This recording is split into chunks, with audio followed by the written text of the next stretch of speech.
Today we're going to talk about the new Netflix film, The Kissing Booth 2. So let's get started.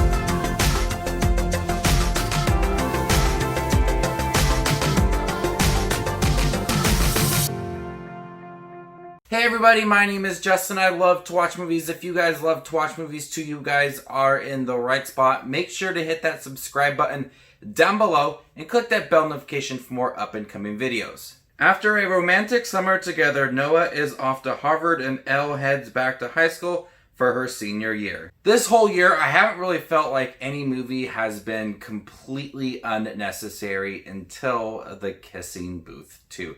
I saw the first Kissing Booth film on Netflix, I think a couple years ago it was released, and I thought it was okay. When I discovered that this film was 2 hours and 10 minutes, I didn't know what to expect. And the story for this is why it's 2 hours and 10 minutes and why it feels completely unnecessary.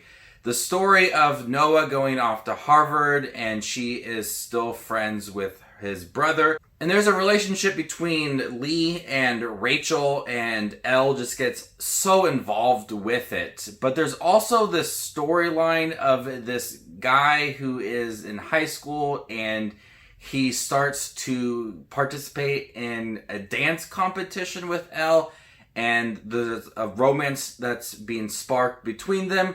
And then also we have Elle dealing with the fact that Noah is in Harvard. So there's a lot going on. In 2 hours and 10 minutes, the runtime is way too long. Honestly, I think a whole storyline could have been cut out of this movie to shorten the runtime. Usually I think, maybe a scene here or there could be cut out to shorten the runtime and it still would work. Honestly, if you cut out a whole storyline, it would have worked the same way.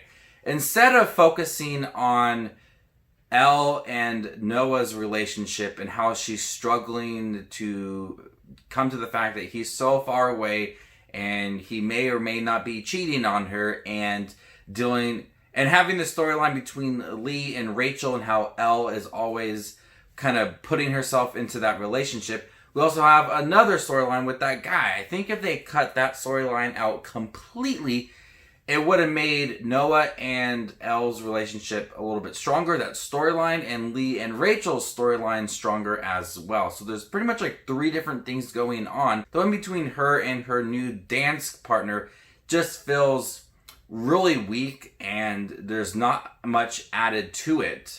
It doesn't really tie it in together with the 2 other storylines within the movie. So there's plenty of times when I'm watching this film thinking, I just don't see where this is going and why it adds anything to the movie when there's so much other things that are going on that just seem way more important.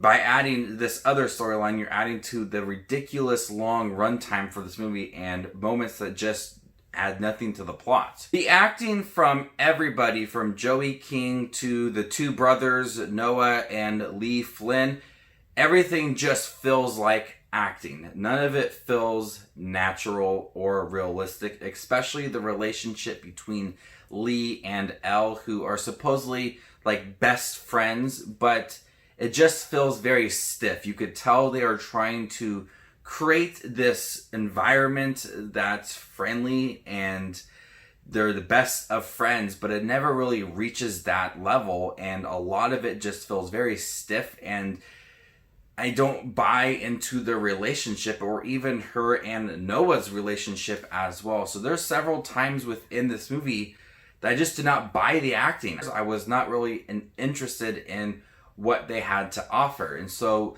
throughout this whole long film, there's not many moments where I found it to be satisfying or worth, wanting to watch it again. It's a movie that didn't feel justified for a sequel, and it really felt unnecessary. If they would have cut out a whole storyline, I think the movie would have been a little bit stronger, but still the acting is very wooden and the relationships just seem very unrealistic and not natural. So there's a lot of times that I struggled to keep watching the movie. There's several times I just wanted to turn it off and just turn on something else. I did enjoy the first film. I thought it was enjoyable, and there was a lot of focus around the actual kissing booth. The kissing booth for this one just comes towards the end, and that's about it. So, another reason why it's an unnecessary film. I'm going to go ahead and give The Kissing Booth 2 a D+. Thank you guys for checking my review for The Kissing Booth 2. It is on Netflix now. I would just disregard the film. But if you want to check it out, let me know what you thought about it in the comment section down below. And stay tuned for more up and coming Netflix content. My name is Just Watch Movies, and you guys stay classy, YouTube.